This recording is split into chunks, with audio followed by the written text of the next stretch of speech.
the Art and Industry of Business and Living podcast, discussing conscious choices around business, money, life and living, and creating a greater future for you and the planet.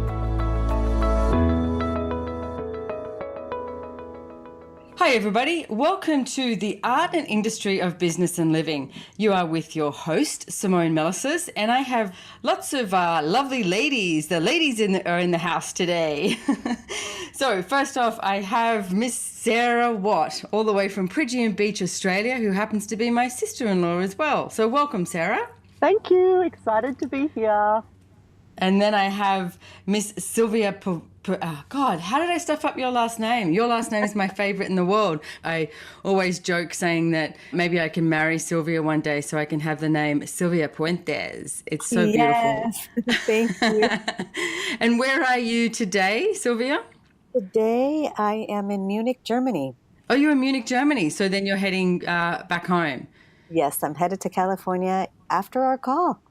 Nice. I know I heard you say that the taxi picks you up in an hour and a half or something. Of course you do a podcast now when you haven't packed. Of course.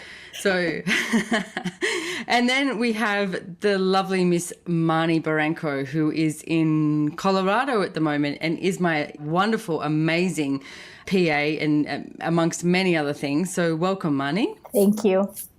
Happy to be here. Do you feel like the odd one out because your name starts with M and ours all start with S? You know what? It's so funny to say that because I was just looking at the left side of my screen and I just noticed that. Yeah, me too. Simone, Sara, Sylvia, and Marnie. So we can give you another name today or something like actually, Sugar. That works. We can go with Sugar. But your last name is Milasas. So Milasas Marnie. There's a couple M's in there. Sugar Milasas. So exactly. Sugar Milasas. There you go. It's already a twisted show. I'm marrying Sylvia. You're now Sugar Milasas. I like it. Yes. So we have an interesting topic today. I mean, I like, my podcast, The Art and Industry of Business and Living, because my point of view is I can talk about friggin' anything, and that's why I created it. Obviously, my main topics I like talking about is business and money, because I've written a book on them and I just love it, and I love using the Access Consciousness tools with those two topics. This is keeping within that as well, because your life that you create is your business. And what is it that you would like to create with your life? Now, this is the launch. We're doing 3 shows pretty much on relationships and for Valentine's Day, for Happy Valentine's Day, for the 14th of February, wherever you are in the world. And this show, we thought we'd do like a girls' night out. A girls' night out because we did have a boy coming on, but he ditched us. So that happens, ladies. And what do we do when that happens? You just get up and you create your life. So let's start. I asked you guys all on here because you are all, single in this 10 seconds unless something's happened really recently. And yet you've all been in some major relationships. Some of you have been married, you've got kids, you've, gone to get married but chose not to. There's like all these different stories. And there is so much significance about Valentine's Day and, all these, love romantic movies that come out. And this reality always projects that if you don't have someone, if you haven't found the one yet, then you're not so happy. I mean, I remember years ago at a family do, there's like all these family around, and I overheard my mother saying, oh, one day, when she finds the one, she'll be happy. And I was like, are you friggin' serious? And I was like, I'm so happy right now. I'm happier than any person in this room. And yet their point of view, based on what they have decided happiness is you must have a partner. You must find the one. So we are here today to let you know that that is not true. You can give it a shot and have a good time while you're trying to find the one. Why not? Playing. And yet that's not exactly what, has to occur. So there is a lot of significance around, being a couple and around Valentine's Day, etc. And what I would like to start with is asking you all, and we'll start with Sara because she's at the top there. What is Valentine's Day to you if you're single? Just another day of the year. You know what the funny thing is, as I was asking you, I thought, and Sara lives in Australia and you've got no idea. In Australia, it's like, whatever. Like if you have a lover or have someone that you are quote unquote, having copulation sex with, then you might do something or, make a joke of it. But in America, it's massive. I remember going over there and years ago, and people would give their mothers and, Valentine's Day gifts. They give their friends Valentine's Day gifts. Like, it's huge marketing over there. Whereas in Australia, it really is solely for whoever you are choosing to have sex with. Like, keep it simple. It's funny. I might move to Australia. Yeah, such a good point of view. And it's funny when you talk about it now, Simone, like I think about Valentine's Day through my life. And it's funny, even as a child, they kind of start you off on school with it even. Like I'm thinking about in school when you'd kind of make cards and you'd exchange them with a boy, and like how quickly it has been set up to be this hugely significant day. And even though in Australia I get it, like I've never seen it in America, but I do get a sense of what that would be like.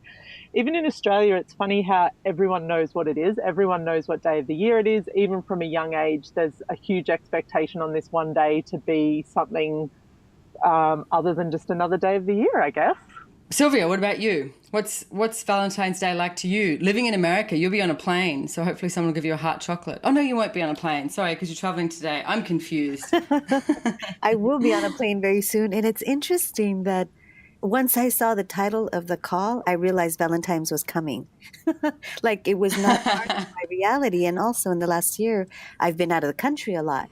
So a lot of things aren't significant the way they used to be. But growing up, just like Sara said, big deal at school. And, I was married for 17 years. And shortly after my divorce, I remember that following year, as Valentine's approached, there was an intensity and a sadness that showed up in my world. And it was so strange because I wasn't sad, but it was almost like I was aware of all the significance of being single or longing for someone. And I'm so grateful that you invited me on this podcast because today I really acknowledge how different my world is around this holiday and around relationships that wasn't there before. So I'm excited. I mean, I'm really grateful that I don't have that longing and sadness that seemed so real in my world before. The reason why I wanted to do these different podcasts, and we have another couple coming up. I'm actually going to do one with myself and Brendan, who is my enjoyable other. And, I was single for years and years and years. I mean, I would do these 3-month relationships to the point where, a couple of people used to call me 3-month wonder. But to me, I was like, well, I'm done. I had lots of fun and it was good. Goodbye. But it wasn't looked upon as being very, ladylike. It's almost looked upon as being, a judgment that I was sleeping with too many men. And yet I was willing to have the fun of it, but there is so many projections over it. And now I am with Brendan and we have a great relationship, but I never needed one. It's literally from choice. So we are going to do one with myself and Brendan being interviewed.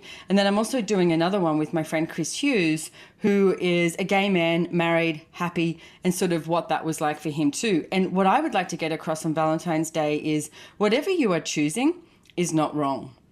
Whatever you are choosing, whatever situation you are in is not wrong. I mean, a mutual friend of ours, lives in this property out in the middle of nowhere in America with her dog, and she has a great relationship with her dog and loves it. That's not wrong. So what I would like to get is that if you are single and you start perceiving that energy of sadness, like Sylvia was mentioning, is like, what are some of the things that you could recommend that people, look at, or tools of access that they could use to not buy into that, basically? There was an intensity that seemed so real in my world, like I could crawl into bed and cry. That's how intense it was. And yet, one of the most incredible tools in access is really being in the questions like, truth, does that belong to me?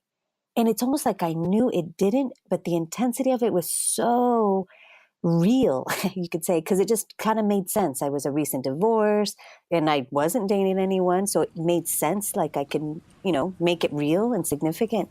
And yet I constantly had to go look at my life and go, wow, am I truly sad? Am I truly alone? No. Does that belong to me? No. So that was one, that told, so truth, does this belong to me? And the other one was to take some action. Because if I was going to stay home, crawl into bed and cry, that was one option. But the other one was like, no, I'm actually going to choose something different. So whether it was going out, whether it was getting together with my friend, or, I also have a son, but it really required me to be consciously aware of what I was going to choose almost every 10 seconds. It was that intense, a week coming up to Valentine's. So that's one, just really beginning to ask yourself, is that true for you? Because you can imagine how many people all around the world buy into the whole story about Valentine's, needing a partner. If you don't have one, you're going to die old, you're going to die, and it's funny as it is now, but I recall the intensity of it. So that question and taking some action. Cool. I love that. Thank you, Sylvia. And the interesting thing is, it's like over the years, the amount of people I've heard that would say, oh, I want a relationship, or I wish I had a relationship. I'm going to tell you something. Guess what? If you're not in a relationship, you do not desire one. So you are lying to yourself. If you say you'd like to be in a relationship and you're not, please have a look at this and be willing to be, brutally honest with yourself. Guess what? Flash news, breaking news. You don't want a relationship. And how many people are you trying to, make right in appearing as though you are choosing a relationship, whereas in truth, you're having a friggin' good time, you're happy.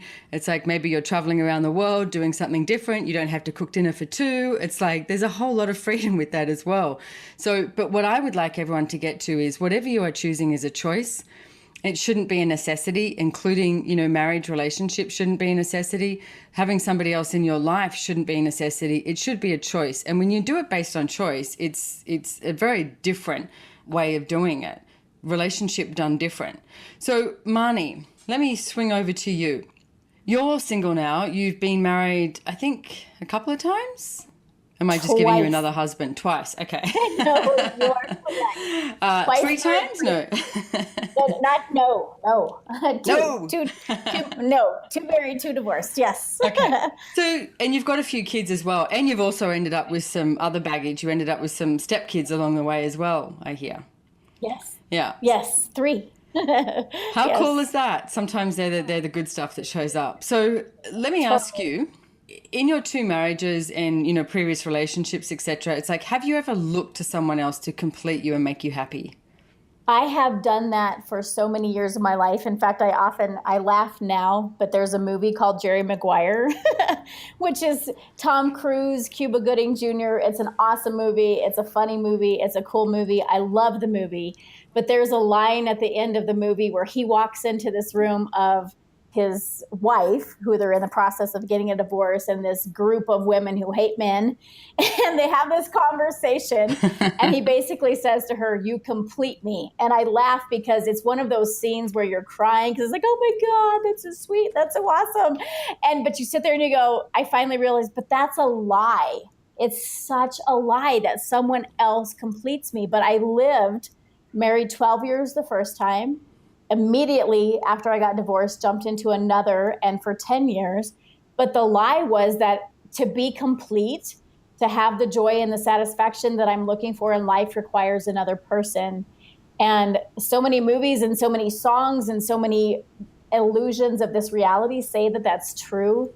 But the moment that I got that that's not actually true, there's not another being on the planet that completes me, was the moment that I had total freedom. And the moment that I had total choice, because I knew that there was nothing outside of me. There was no one else outside of me. I was complete, who I was, what I was. And then to have a relationship or not was 100% would I like one or would I not? What works for me? What would I like to choose? And that changed absolutely everything for me. That's so poetically, beautifully put, Marnie. I love that. Thank you. And one of the things that you did say, and I want to sort of touch on this because, you said in that movie that there's that scene where, she's sitting around with all the women who hate men. And unfortunately, well, I'm lucky enough to know you 3 ladies, and neither of you hate men.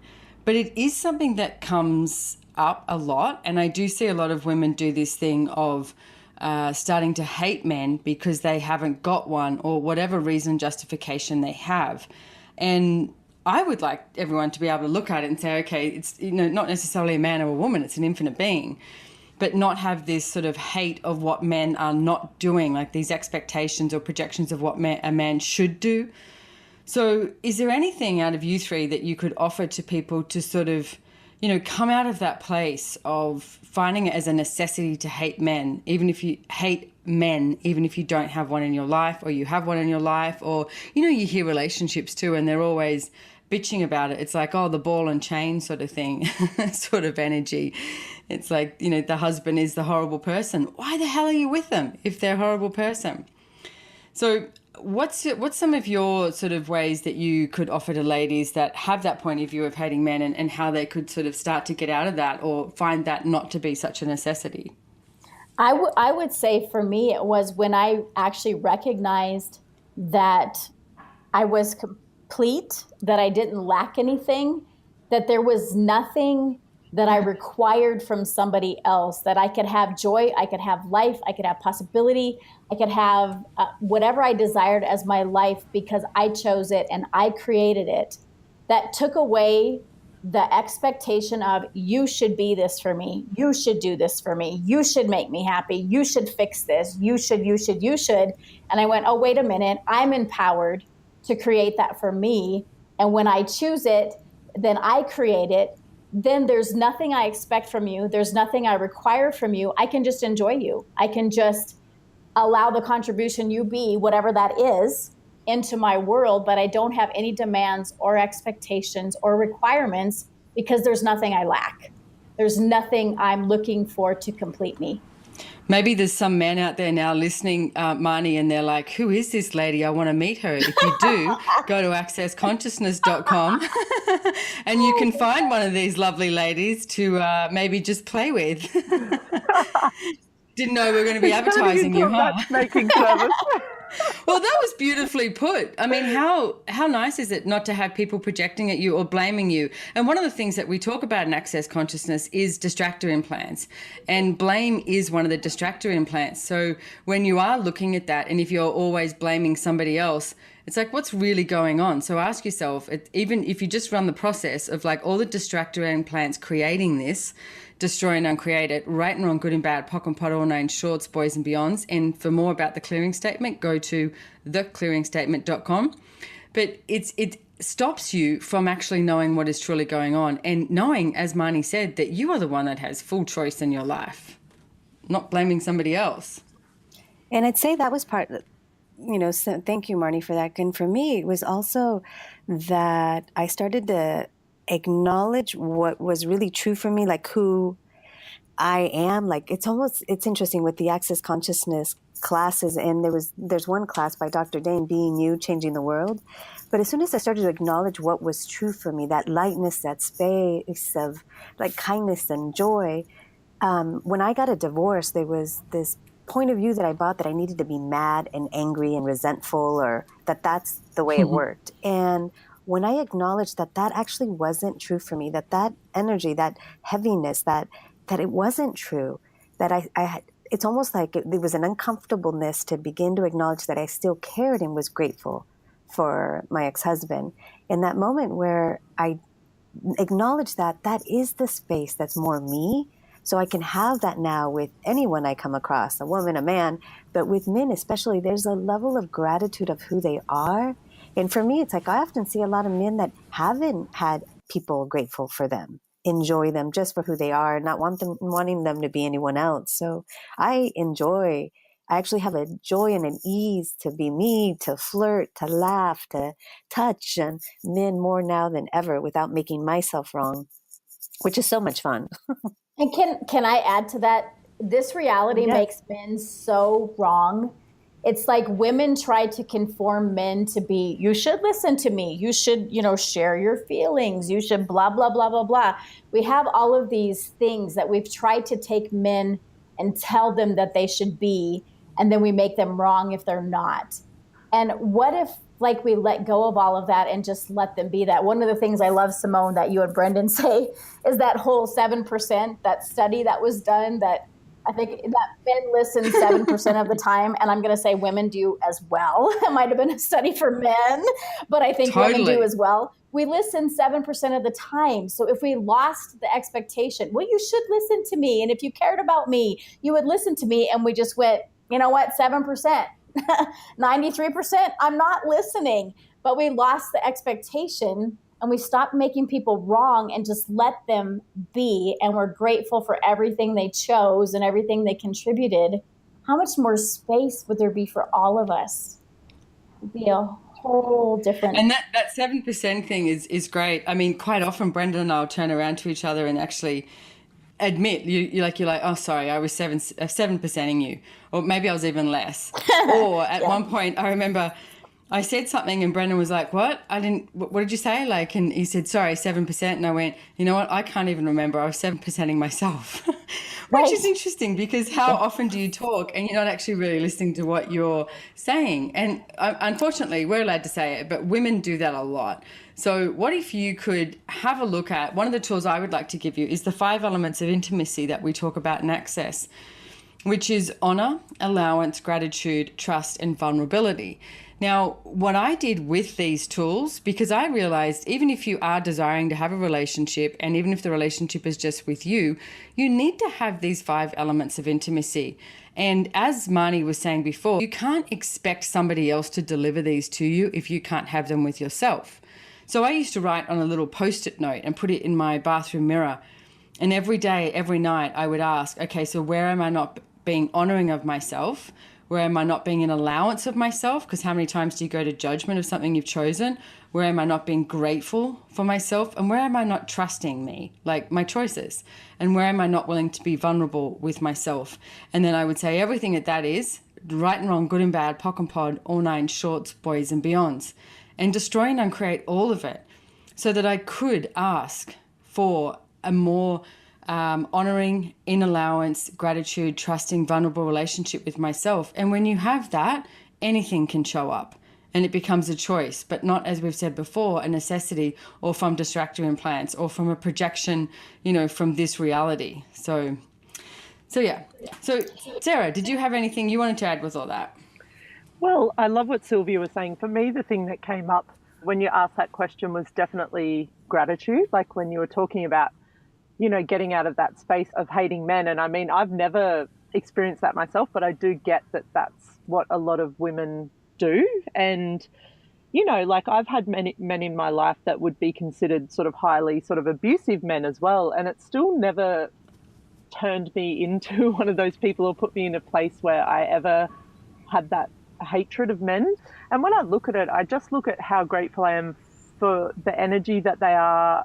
Like, I love being around men because they have such a sense of space. They generally don't, have that place of really functioning in their head quite as much. And, plus they're so handy to have around. Like, I've got male friends in my life that will come and take my dogs for a walk, or they'll pick me up from the airport. Yeah, I just find totally and utterly amazing. And I'm just, super grateful. So I think for me, it's definitely gratitude is something that always stops me from going to any space of judgment or hatred or anger or anything else like that. And it sort of ties in with what, Marnie and Sylvia have been saying too, that, it is a choice, and having that relationship with yourself as well. So definitely. Is there any other tools that you guys have, or anything else that you want to mention here about, about being single on Valentine's Day and embracing that and and not going to the wrongness of anything? I do. So what I've realized is there's a difference between being single from the space of I don't need a man, I don't want a man, I'm fine by myself, I'll do it all by myself. And I've done that. Me too. Been there, done that. Yeah. Once or twice or 10,000 times. But what I realized is that choice actually cuts off so much contribution, support, and yummy stuff coming into my world. So it's not about that. It's like I can choose to be not in a relationship, but still receive the contribution of the men in my world who offer their gratitude and their support and their kindness and their just everything they contribute to me. And there's a very big difference from I'm single because I don't need anyone versus I'm single because that's what works for me, but open, vulnerable barriers down to receiving the yumminess, the gift, the contribution of the men in my world who are constantly offering amazing things to me. Such a different space. Cool. And I love, because what you're talking about too is that level of vulnerability that you have to be. And just to, Yes. before I go off to Sylvia here, just an analogy with what you're saying is, if relationship was a choice, then you can receive everything. Like if you put it in the essence of, if you're a vegetarian and people say I'm a vegetarian, you've just created this no choice universe because you don't eat meat. Rather than, I'm not saying you have to go out and eat meat if you're a vegetarian, don't get on your high horses, but what if every day you woke up and said, oh, I prefer not to eat meat? So that you have a choice every day. And I know I was the same as you, Marnie, at one stage when, I was like, I'm not doing relationship. I don't see a good one. Why would I do it?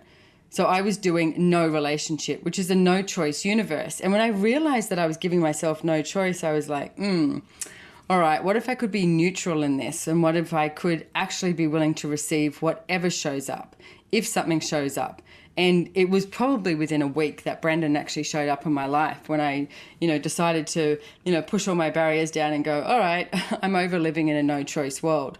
So all the no-choice worlds and universes and realities that you've created, will you please destroy and uncreate it? Times a godzillion. Right and wrong, good and bad, pocket pot, all nine shorts, boys and beyonds. Because what if you could have infinite choice with every area of your life? Whole different reality. So Sylvia, what did you have there to add? There was that space of receiving. I mean, you talked about the vulnerability of receiving. And I think that's one of the things that's changed for me in the last year. Growing up in a family of 5 girls, and somewhere along buying the point of view that I need to be the strong man out of the 5 girls, so I can do it. And, whatever that was, that really cut off my receiving. And to begin to receive and notice the men in my life that have that kindness that will carry my luggage where I know I can, right? Off the belt to the taxi. And yet notice now where there's men that actually do that and don't make me wrong for it. So I think, I also know that there's men that think that women should toughen up or do things more or whatever that is. And perhaps I hadn't been like that in my life that I picked that up. But to now drop my barriers and receive, not because I'm helpless or I can't, but more like the kindness and the generosity of a man wanting to do that for me has been so new. So that does require some vulnerability. And, when you mentioned the 5 elements of intimacy, that really being one of actually receiving. Yeah. And, I remember a friend of mine said to me one day, and, I'm not weak, pal, and, and interesting either. It's like I'm quite, able and capable to pick up my bags. And I remember being on a plane once with a friend of mine, and I was trying to get my bag out off the top. And he said to me, why won't you let me help? And I went, oh. And I went, well, I can get it. And he went, yeah, but he said, I can help you. If you ask me, I'll get it down for you. And I went, okay. And seriously, the amount of barriers that I had to put down because I had to receive from him. And he said, don't you get it? He said, if you let me help you, I will move mountains for you. Wow. And he was just a mate of mine for years. And I was like, wow, okay. And I was like, I get it. And I would actually go across saying 99.9% of men love it when you actually are willing to receive from them from anything like that. So everywhere out there that any woman has brought that it's, weak to actually receive from a man, will you please, please, please, please, please, please, please destroy and uncreate it? Times a godzillion, right and wrong, good and bad, pock and pot, all nine shorts, boys and beyonds. So ladies' night out. And I just want to say, anyone listening, Sylvia is as sexy and beautiful as her voice. True story. You can hear your voice. So you can find her on accessconsciousness.com as well. So do you guys have any classes coming up or anything that you want to mention about? I mean, you guys are all facilitators of Access Consciousness. You're also involved in many different areas of it in the specialty classes. So is there anywhere that you're traveling, got some classes coming up, February, March, etc.? Anything you want to mention? Yes, I'm actually facilitating Right Voice for You master classes around the world. And I have one coming up in Guadalajara, Mexico, and Brazil. So I'll be out in the Latin countries coming up. And then, go on the website because there's always new classes being created. But that is one that's being demanded out in the world of really having more of our voice. I'll be back in Europe and then in India later on this year. So go, like you said, Right Voice. I mean, you can go to Right Voice accessforyou.com, where you can find that class and other facilitators all around the world. But you can find me at accessconsciousness.com/Sylvia Puentes with the P. Puentes. And Miss Sugar Milasas, Marnie Barranco.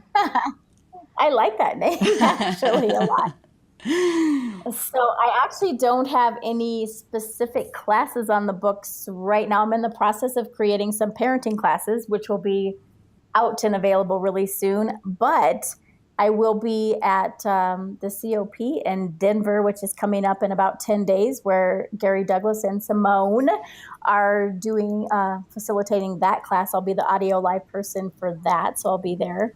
I know, it's very, very exciting. It is, yeah. And Miss Sara, what? Are you staying in Australia, traveling around? What are you up to? No, I'm doing a lot of traveling this year, and I don't have any classes coming up, but I love connecting with people. So I'm always reachable via the accessconsciousness.com website, Sara Watt at accessconsciousness.com, Facebook. But yeah, I'll be in Melbourne this weekend for Brendan's COP, and then I'm following you for a month. So we've got it's called COP. Soft stalking. No, it is. Yeah, and I assist with heaps of stuff that you guys have on, and I love working and connecting with people. So I would love to hear from anyone about any topic, this or anything else. You do. You're amazing. You're an amazing connector with all of that and running the show. And if you're listening to this and any of the other podcasts and you like them, please give them a review, flick it over to a friend, etc. And go check out accessjoybusiness.com to find a local joy business facilitator. We like to call them JCFs. We're actually going to be doing the JCF training in Venice, Italy this year. Very exciting. So you can get to ride a gondola. And accessconsciousness.com, also get your bars run. Get your bars run. Get your bars run. I cannot say that enough. Find a facilitator, do a bars class. It's like it's cheap, 1-day class that you get to run bars twice, you get to receive bars twice, so you can actually be a practitioner at the end of it. So you could create it as a career or become a bars facilitator. There's bars classes happening all over the world. You can go to bars.accessconsciousness.com. So find a class or find a practitioner, get your bars run. And leading into Gary Douglas, the founder of Access, and Dr. Dane here, the co-creator, will be doing a foundation class later this year in Houston, Texas, which is also live streamed. So that's the next class that you do after a bars class. So there's lots available, and there's so much that you can change in your life, in any area of your life that you think is not working for you, whether it is relationship or business or money or bodies or whatever it is. It's not a problem. You're not wrong. You've never been wrong, and you have more choice than what you've been willing to think you have. So I want to thank you ladies so much. Is there anything else that you want to leave the ladies' night out, the single ladies out there in the world for Valentine's Day, to wish them happy Valentine's Day, of course, and anything else you want to leave them with? I would say invite yourself out on a date. Like, really, what would you enjoy for you, and really treat you to something fun and yummy. Yeah, that's what I would like to leave people with. And I would say, what if Valentine's Day was a celebration of you have choice? And if that's choice to be in a relationship or choice to not be in a relationship, whatever your choice is, what if you had total allowance, total gratitude for the choice that you're making right now? And Valentine's Day could be a celebration of knowing that you have choice and that you get to choose, and that you get to choose whatever works for you, no matter what anyone else says. If that's what Valentine's Day was about, that's like a whole different thing in the Hallmark section cards in the store. But celebration of choice rather than relationship or not, just choice. So happy Valentine's Day celebration of choice. I love it. And Sara? I would say, what if, every day was like Valentine's Day for you, and if you were the source of everything in your life, well, you're the source of creation, you're the source of, and what if you just had an amazing relationship with yourself, and every day woke up and took yourself out on a little date every single day, did something for you that you really enjoyed, and celebrate the fact that you're amazing and you're contributing so much to the world. Cool. I love that. And that brings me to one last tool that I've always loved that Gary's spoken about is, what if you could do 1 hour a day and 1 day a week, something that nurtures you. So what if that was a celebration of you every single day? So choose something, 1 hour a day and 1 day a week, something that nurtures you, whatever that may be for you. And what it is for you is going to be completely different for somebody else. But you'll know when you have that sense of peace and that sense of joy that that is something that is nurturing for you. So thank you so much for joining me, Sara, Sylvia and Marnie. You ladies are fabulous. I absolutely adore all three of you. And I look forward to seeing you somewhere in the world very, very soon. Thank you. Bye. Happy Valentine's Day. All right. Thanks, everyone. See you next time. Bye-bye.